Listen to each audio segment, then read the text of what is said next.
I need to get this off my chest. My wedding is supposed to be in 3 months, but now it's turned into a complete nightmare.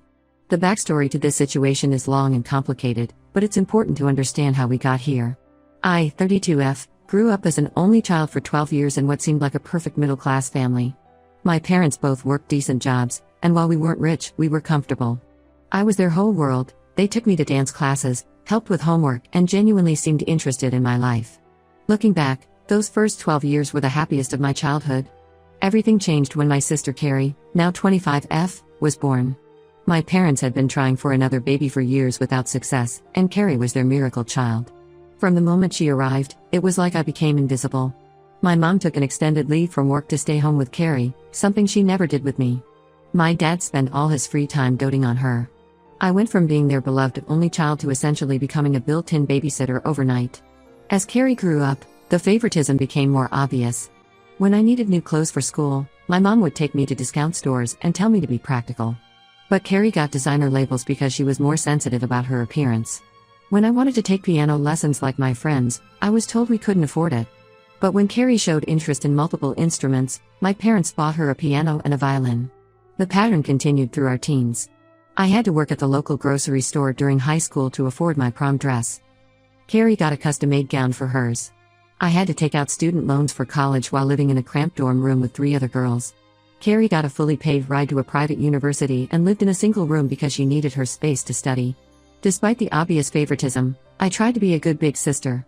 I helped Carrie with her homework, drove her to her various activities when our parents were busy, and even defended her against bullies at school.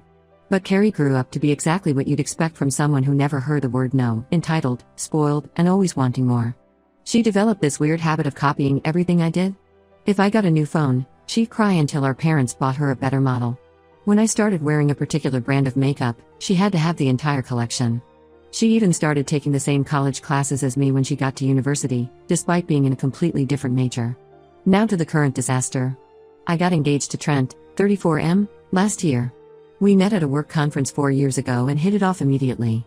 He's kind, successful, and most importantly, he understands my family dynamics without judging me for them. We both have good jobs in finance and have been saving for our dream wedding at this gorgeous historic mansion by the lake. It's expensive, about $45,000 in total, but we can afford it because we've been careful with our money and have both been saving since before we got engaged. Last week, Carrie announced she's engaged too. She's been dating Mark, 26M, for only 6 months. They met at a coffee shop where Mark works as a barista while trying to start his own business. Carrie works as a part-time yoga instructor and still lives with our parents because she says rent in our city is too expensive. They can barely afford their daily expenses, let alone a wedding. My mom invited me to lunch yesterday, and I should have known something was up because she offered to pay. She never does that for just me. After some small talk about wedding plans, she dropped her bomb. She suggested that since Carrie and Mark can't afford a nice wedding, they should share my venue and get married on the same day. Her exact words were, "You already have everything planned and paid for, so adding a few more people won't cost much. Carrie can have her ceremony in the morning, and you can have yours in the evening." It would be so special for 2 sisters to share their special day. I was speechless. When I finally found my voice, I immediately said no. This is my wedding that I've been planning and saving for. Every detail has been carefully chosen and budgeted. But my mom wouldn't take no for an answer. She kept pushing, saying things like, "Carrie has always looked up to you and this could be a wonderful bonding opportunity." When I still refused, she called my dad and put him on speakerphone. I thought he would be more reasonable, but he made it worse. He said I was being selfish and reminded me how they've always taught us to share. He even had the nerve to say, as the older sister, "It's your responsibility to help Carrie have her dream wedding. Your mother and I raised you better than this." What makes me even angrier is that Carrie didn't even have the courage to ask me herself. Just like she's done her entire life, she got our parents to fight her battle. When I left the lunch and called her to confront her, she just shrugged it off, saying, "Well, you've always had everything better than me, so it's only fair. Besides, you can afford it and I can't." The situation has spiraled out of control because my mom revealed they've already mentioned this plan to Carrie's future in-laws. They told Mark's parents that the weddings would be a joint celebration, making it seem like it was already a done deal. Now everyone's pressuring me to agree because canceling would embarrass them in front of Mark's family. My parents are threatening to withdraw their contribution to my wedding, about $2,000, a small fraction of the total cost, if I don't comply. They keep saying I'm being dramatic and that sharing is caring. Carrie has started posting passive-aggressive messages on social media about how some people don't understand family loyalty and only think about themselves. Trent is furious about how my family is treating me, but he's letting me handle it my way since he knows how complicated family dynamics can be. I've stopped answering their calls, but they've enlisted every family member they can think of to convince me. My aunts, uncles, and cousins keep calling and texting, telling me I should be more understanding of Carrie's situation. I feel like I'm living in some alternate reality where everyone thinks it's perfectly normal to demand someone share their wedding day. My parents have always favored Carrie, but this takes it to a whole new level. Am I really being selfish for not wanting to share my wedding day? Should I just give in and keep the peace? My entire family seems to think I'm the bad guy here, but this is my wedding that I've worked hard and saved for. I haven't slept properly in days because of this stress. Trent suggests we elope, but why should I have to give up my dream wedding because my sister can't afford her own? I just don't know what to do anymore. Update 1 first, I want to thank everyone for their support on my original post. Many of you advised me to stand firm about my wedding plans, and that's exactly what I did. But things have escalated far beyond anything I could have imagined. After my last post, I sent a clear message to my family. I told them that my wedding date and venue were non-negotiable, and any further discussion about sharing them with Carrie would result in them losing their invitation to the wedding.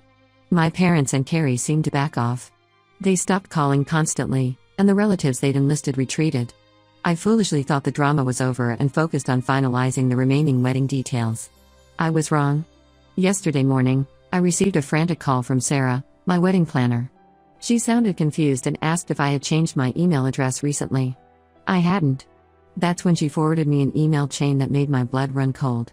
Carrie had created an email address almost identical to mine, just one letter different, and had been corresponding with Sarah for over a week, posing as me. She requested multiple meetings to discuss changes to my wedding plans. When Sarah initially refused to make major changes without a phone confirmation, Carrie sent her a long email claiming she had lost her phone and could only communicate via email due to work restrictions. The emails were detailed and calculated. Carrie wanted to change my burgundy and gold color scheme to pink and white because apparently pink would photograph better. She tried to move my 5 p.m. ceremony to 7 p.m. to make room for her morning ceremony. She attempted to cancel my hired band to save money for a second photographer. She even tried to reduce my guest list by 50 people to make room for her essential guests, and wanted to change my seated dinner to a buffet because it would be more efficient for 2 weddings. She went as far as trying to cancel my makeup artist and hairstylist, claiming she had found better options. I later discovered these were her friends who had agreed to do both weddings for a cheaper rate. With shaking hands, I called my parents. Their response left me speechless and honestly feeling like I was living in some twisted reality. Instead of being shocked or angry at Carrie's deception, they defended her. My mom actually said that if I had just agreed to share in the first place, Carrie wouldn't have had to do this. She claimed Carrie was just trying to make the best of the situation I created by being difficult. My dad suggested I should stop being so controlling and let Carrie take over the planning since she has more free time and creative ideas. I immediately went into damage control mode. I spent hours calling the venue to password protect all details and instructing them not to make any changes without verbal confirmation from both me and Trent. I had to contact all vendors to alert them about potential fraud and set up security passwords. I checked with the bank for any unauthorized charges or changes to my wedding fund. I even had to send an embarrassing email to all my guests warning them about potential confusion or misinformation. While dealing with this mess, I discovered something that made me physically sick. My parents had already put down deposits with several vendors for Carrie's wedding using my wedding date and venue. Remember that $2,000 they contributed to my wedding? They used it to pay these deposits, effectively trying to force my hand by creating financial obligations. They paid deposits for a morning ceremony set up at my venue, hired a second photographer, ordered a smaller cake for my baker, arranged additional flowers from my florist, and even booked a breakfast catering service. When I confronted them about this unauthorized use of funds, they were completely unapologetic. They said they knew I would eventually come around, so they wanted to secure everything before prices increased. They actually expected me to be grateful that they were being proactive about the arrangements. Carrie's response to being caught was equally infuriating. Instead of apologizing, she burst into tears and accused me of being cruel. She's telling everyone that I'm being mean because I'm jealous that she's younger and that her fiancé has better business prospects than Trent. Apparently, Mark's theoretical future business versus Trent's actual successful career makes him the better catch in her delusional mind. She's playing the victim on social media, posting things like some people can't handle sharing the spotlight and blood isn't always thicker than water when money is involved. Our extended family is once again taking her side, saying I'm being dramatic about a few email exchanges and that I should be flattered she wants to copy my wedding so badly. Trent is beyond furious. He wants me to press charges for fraud and identity theft, saying this crosses all reasonable boundaries. But despite everything, I'm hesitant to take legal action against my own sister. However, I've contacted my bank to dispute any charges my parents made in my name, changed all my wedding-related passwords, and set up two-factor authentication on my email. I've also instructed all vendors to require photo ID for any in-person meetings. I've officially uninvited my parents and Carrie from the wedding. I sent them formal letters stating they are no longer welcome at my wedding and that any attempt to attend will result in them being escorted out by security, which I now have to hire, adding another expense to my wedding. The hardest part of all this is realizing that my family will never see how wrong their actions are. In their minds, I'm still the villain for not helping my sister. My mom actually had the nerve to tell me that uninviting them from the wedding is a decision I'll regret for the rest of my life. Honestly, the only thing I regret is not seeing their true colors sooner. Update 2. I really thought after my last update that things couldn't possibly get worse. After the email fraud incident, I went completely no contact with my family and focused on fixing my wedding plans. We had to change all our vendors' contacts, create new passwords, and even switch some services to prevent any more interference. Then last week, I received an unexpected call from Mark, Carrie's fiancé.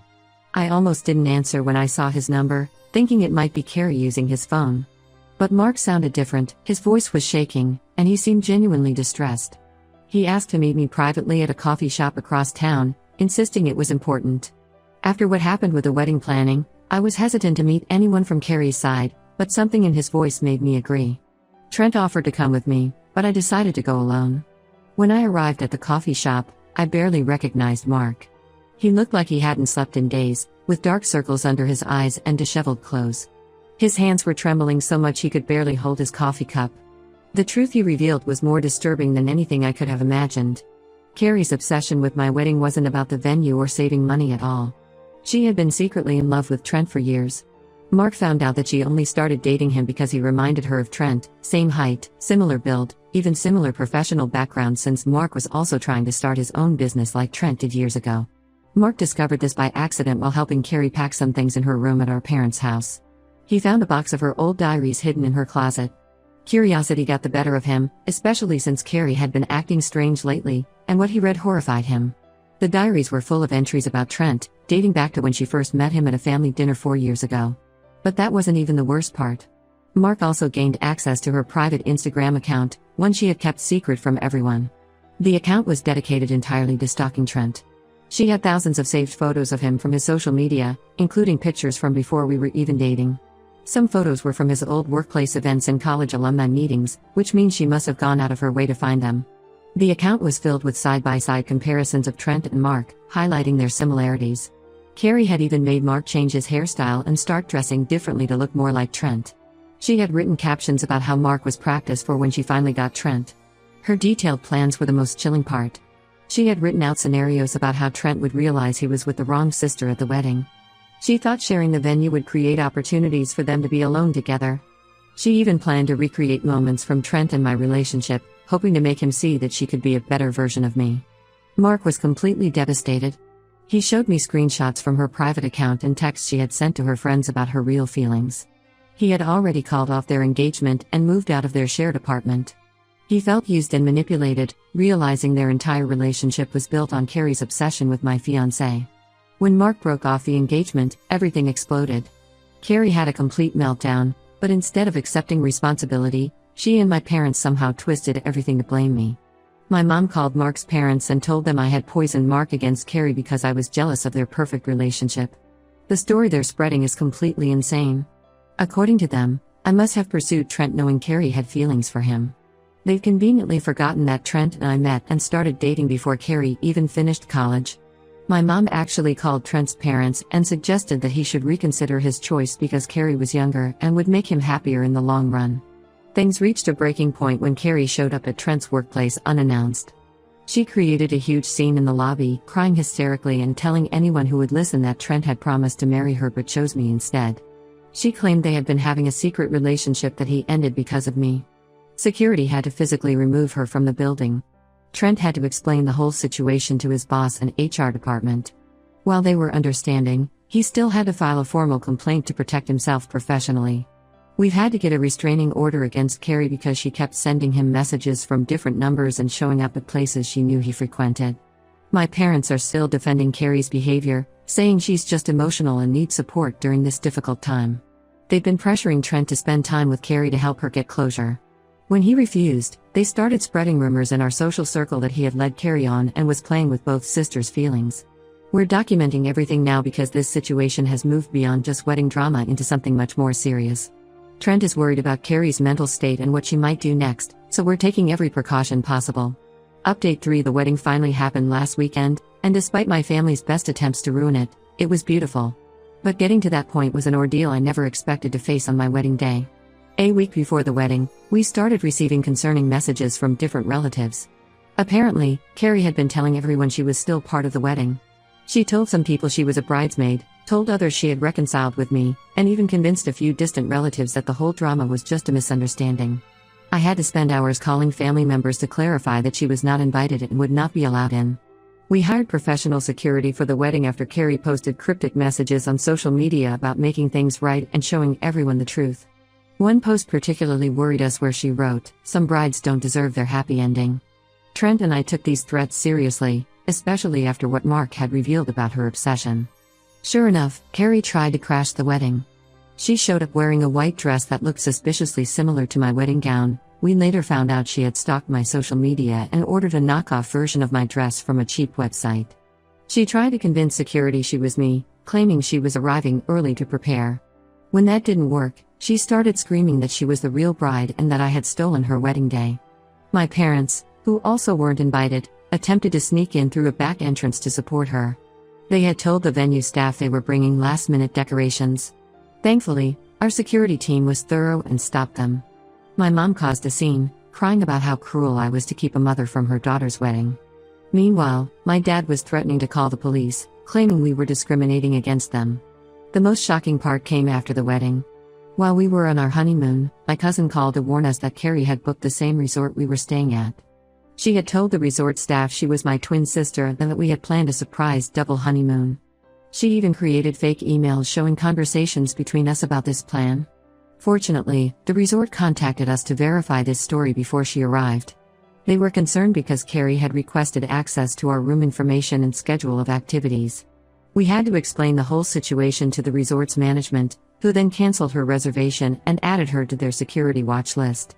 Through all of this, my parents have continued to enable and defend Carrie's behavior. They are telling everyone that I drove Carrie to desperation by flaunting my happiness and stealing her dream wedding venue. According to them, I should have been more understanding of Carrie's feelings for Trent because you can't help who you fall in love with. Trent and I have moved to a different city for his new job opportunity. We've blocked my entire family on everything: phones, email, social media, even LinkedIn after Carrie tried to contact Trent through professional networks. Some relatives tell me I should forgive them because they're family, but I can't forget how they enabled and encouraged my sister's obsession with destroying my happiness. Carrie is still single and living with our parents, who continue to support her financially and emotionally while blaming me for her failed relationship with Mark. Last I heard, she's telling people that Trent will realize his mistake eventually and come back for her. My parents apparently encourage this delusion, telling her that true love finds a way. Trent and I are happy in our new city, building our life together, and I finally feel at peace without my family's constant drama. Sometimes cutting ties completely is the only way to protect your own happiness.